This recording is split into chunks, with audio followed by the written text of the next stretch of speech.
Next on the news. You have no clue how I feel right now. A mother in pain, family and friends in anguish. Video of Tyre Nichols' fatal beating becomes public with concerns of riots across the country.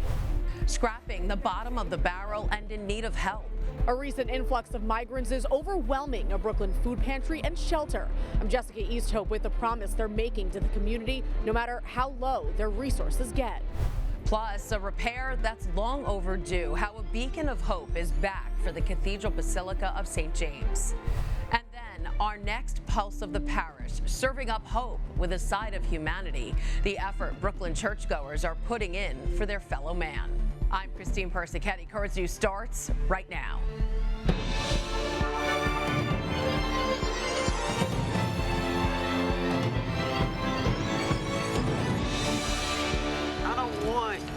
Us burning up our cities, tearing up the streets.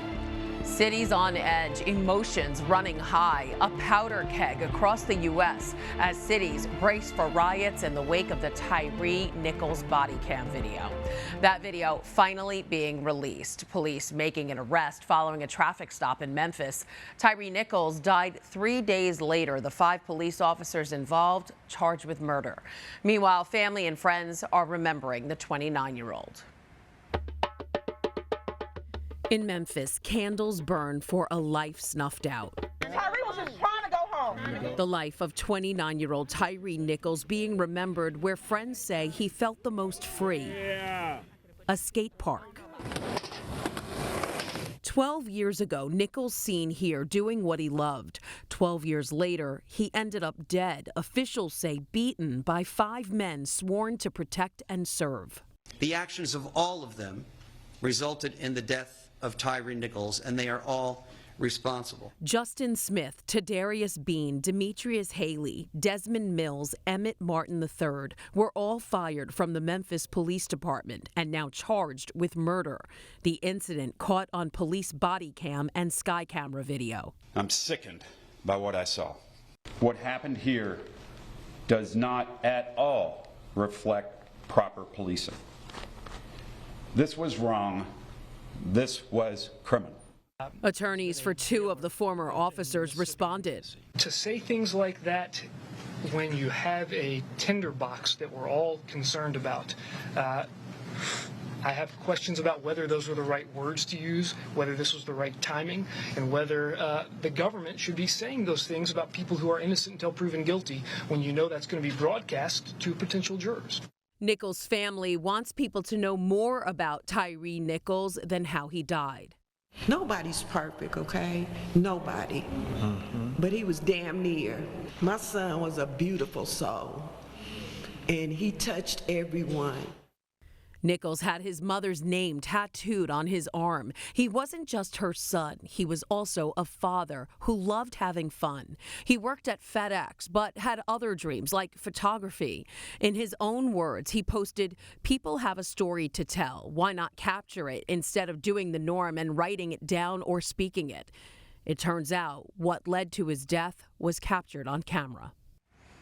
Ahead of the video's release, Memphis Police Chief Saralyn Davis cautioned the public about what they were going to see.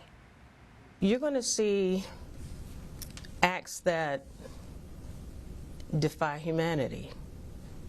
You're going to see a disregard for life, duty of care that we're all sworn to.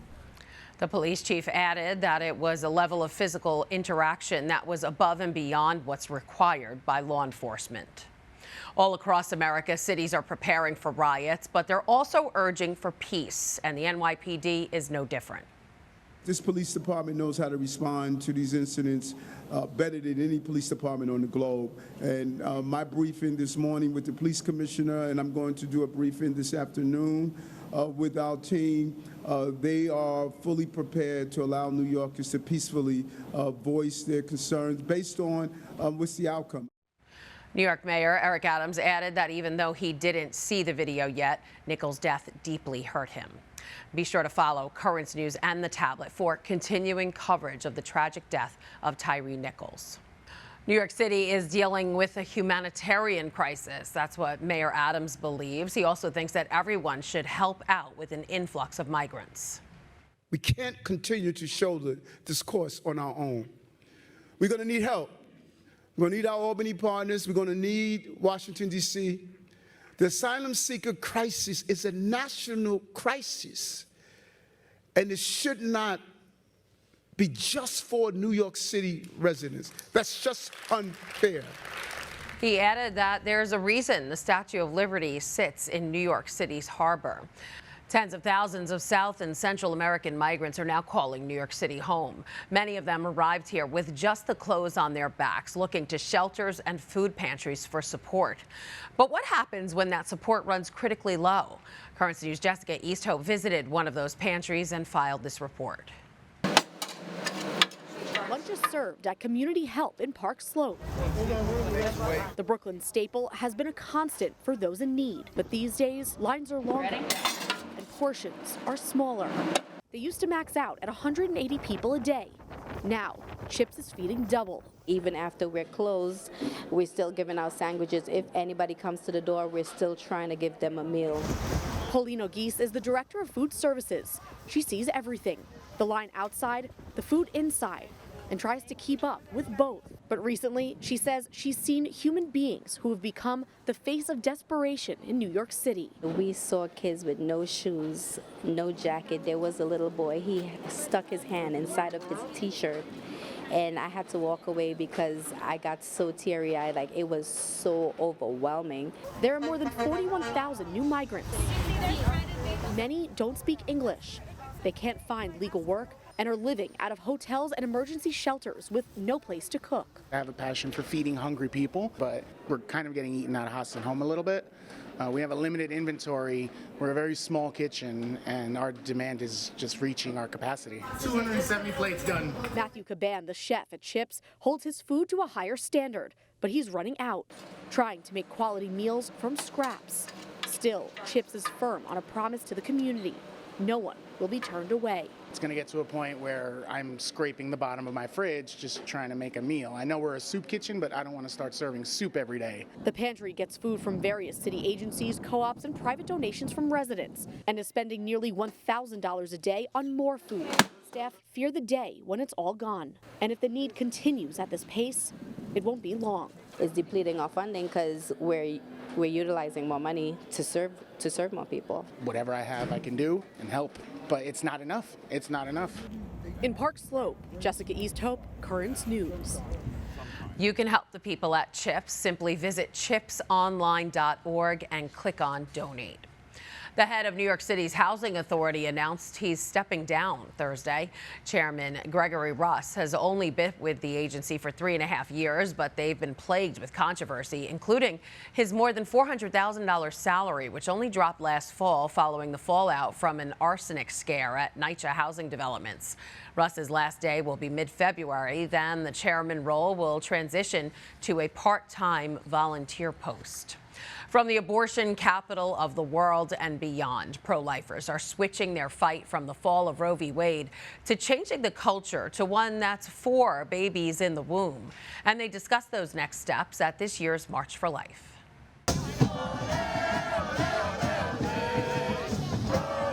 Bishop Robert Brennan of the Diocese of Brooklyn joined the tens of thousands of marchers in the nation's capital for the first march since Roe v. Wade was overturned.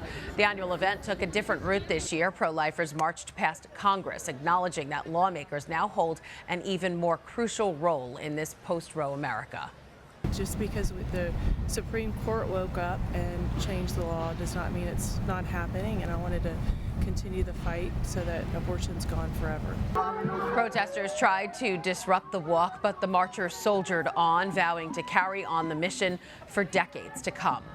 In the Diocese of Brooklyn, the pro-life fight continued after the march with the annual Pro Vita Mass at the Cathedral Basilica of St. James.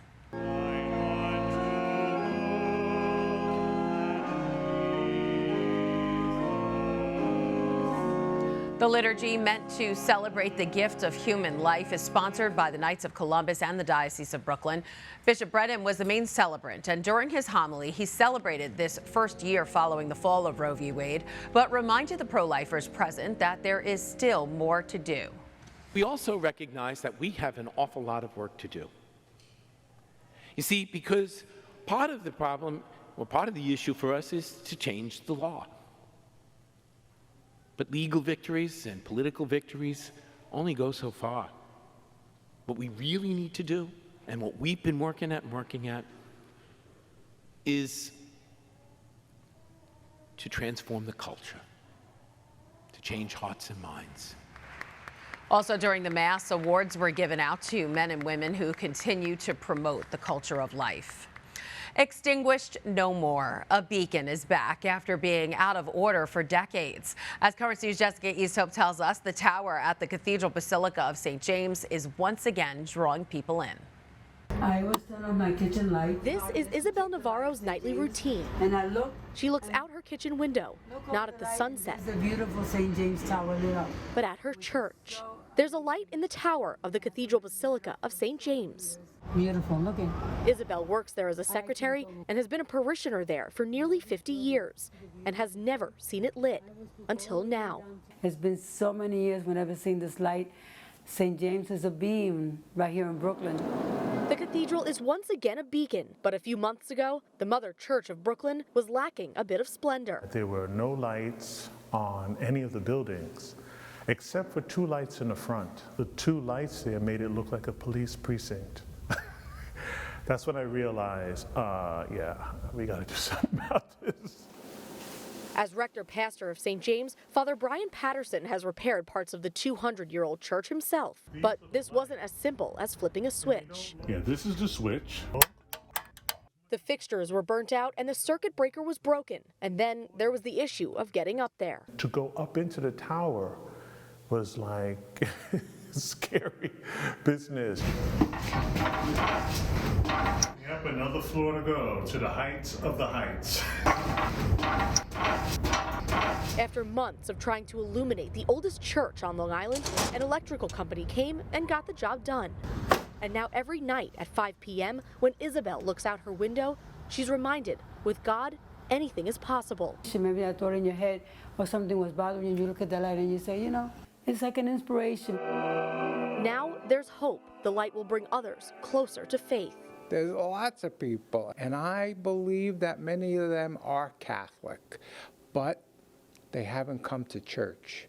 And so maybe that light will say, oh, look what's here. It's a beacon of the light of God that all of us, sinners, lost, can come to Jesus and be converted. The light is an invitation to come inside the Cathedral Basilica of St. James and find a home in God. In downtown Brooklyn, Jessica Easthope, Currents News. There's a lot more news headed your way. One order of hope with a side of compassion. The churchgoers who are building a stronger community by starting in the kitchen. Beginning to rebuild, Texas parishioners pick up the pieces after a devastating tornado. And a different kind of jolt at this cafe, how students are reinvigorating their faith at St. Thomas Aquinas.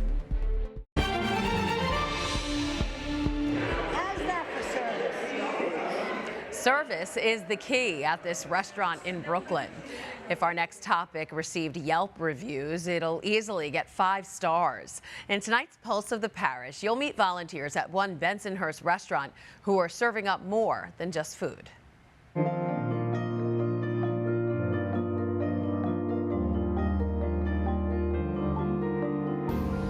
There's always traffic going by St. Dominic's in Bensonhurst, and that was the case even before it became a church, according to former pastor Monsignor David Casato. As I said, it was a bakery, and people came here to get fed.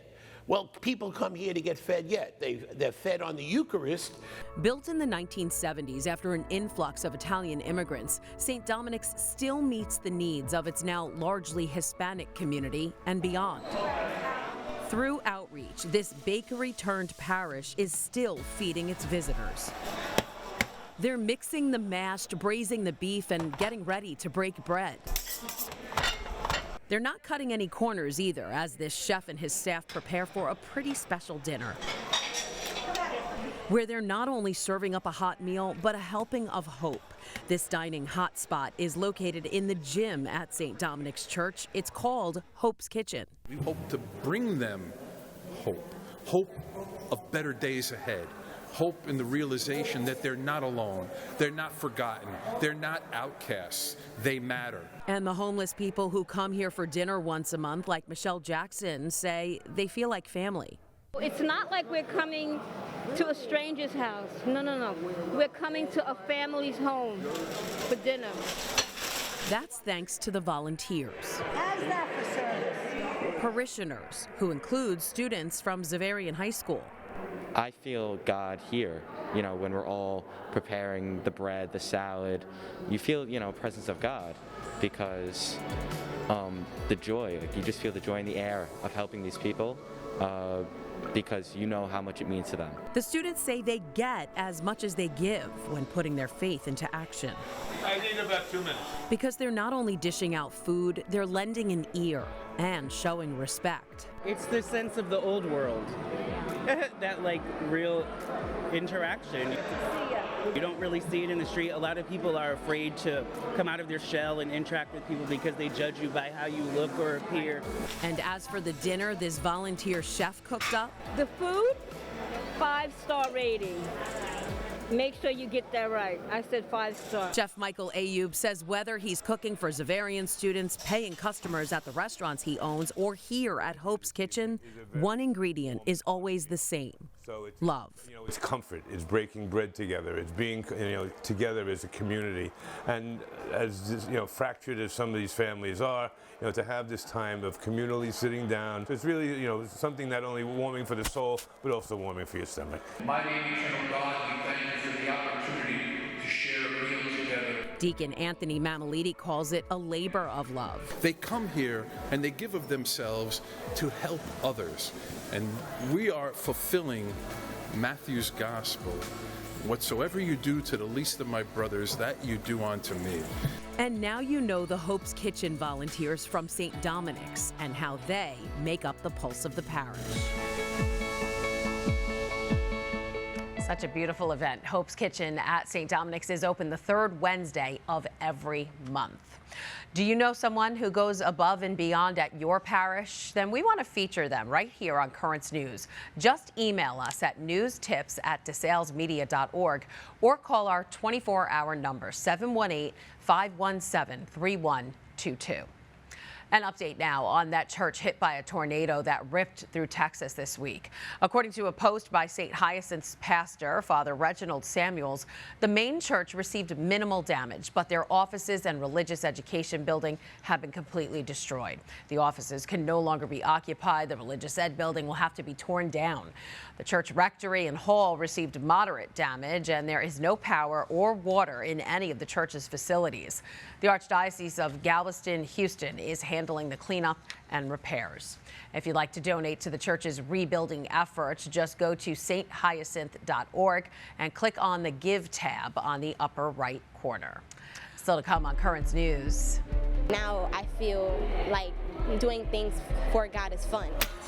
The unique way a parish is drawing in children and young adults to church. And then how your homilies should be delivered according to the Pope.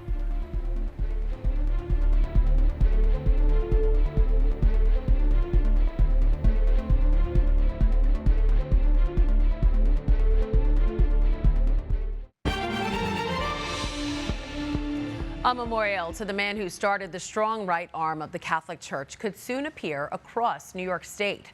The Knights of Columbus are looking to place 10 statues of their founder, Blessed Father Michael McGivney, around dioceses across the Empire State. The priest started the Knights in 1882 to provide support and financial resources to men and families who were coping with the loss of their sole provider. More than a century later, the Knights are the world's largest Catholic fraternal service organization with more than 1.7 million members. So if you want to help get Father McGivney in every diocese of New York State, just make a check payable to the New York State Council Knights of Columbus and write Blessed McGivney Statue Fund in the memo. You can send that check to Louis Pepe at 93 Rappalee Street, apartment 4D in Brooklyn, New York, and the zip code 11231. The Knights are requesting donations of over $100. Pope Francis is encouraging priests to keep it short and sweet on Sundays, saying long homilies are a, quote, disaster. The Holy Father suggests priests keep their homilies under 10 minutes because he says homilies are not academic conferences. He also advised priests that homilies should include a thought, a feeling, and an image so people can bring something home with them. In Brooklyn, trendy cafes are a dime a dozen, but this one takes the cake. Yeah.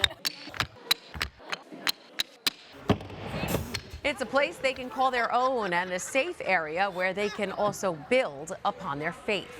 The Dumb Ox Cafe and Lounge. The name may seem rude or unusual, but it's really embracing the nickname of St. Thomas Aquinas in order to bring people together. This isn't your usual place for a cup of coffee and Wi-Fi connection. As Currents News' Jessica Easthope tells us, it's a place created by young people for young people. The 8th graders at St. Thomas Aquinas Catholic Academy in Flatlands don't hesitate to make themselves at home.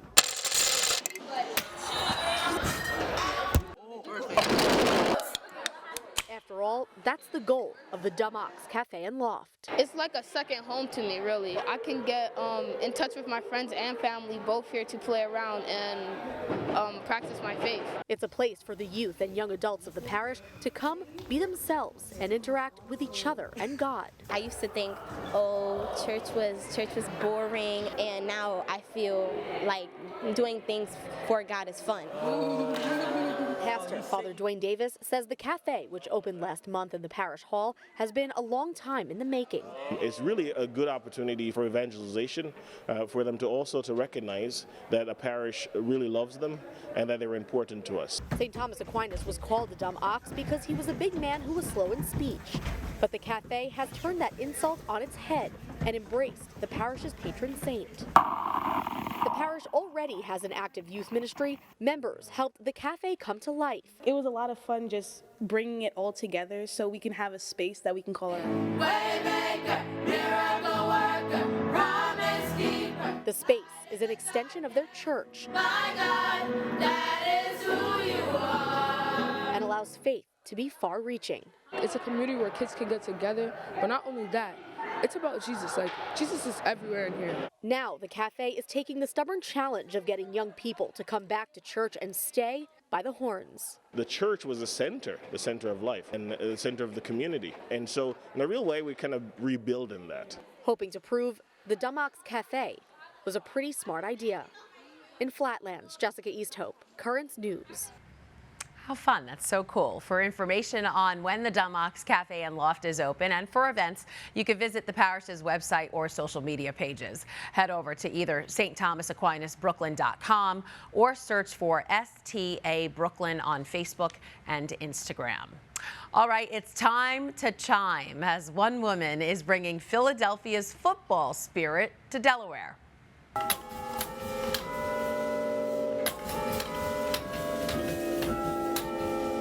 Sue Spilecki, the chime player at the Westminster Presbyterian Church in Wilmington, took it upon herself to support the Eagles in her own special way by playing their fight song, Fly, Eagles, Fly, over the church bells for everyone to hear. She's been playing the tune for years, and she'll perform it on Sunday as the Eagles continue their run at the Super Bowl. Good news if you're an Eagles fan. And that is Currents News. I'm Christine Persichetti. Thank you for joining us because we are putting your faith in the news. Hope to see you again next time.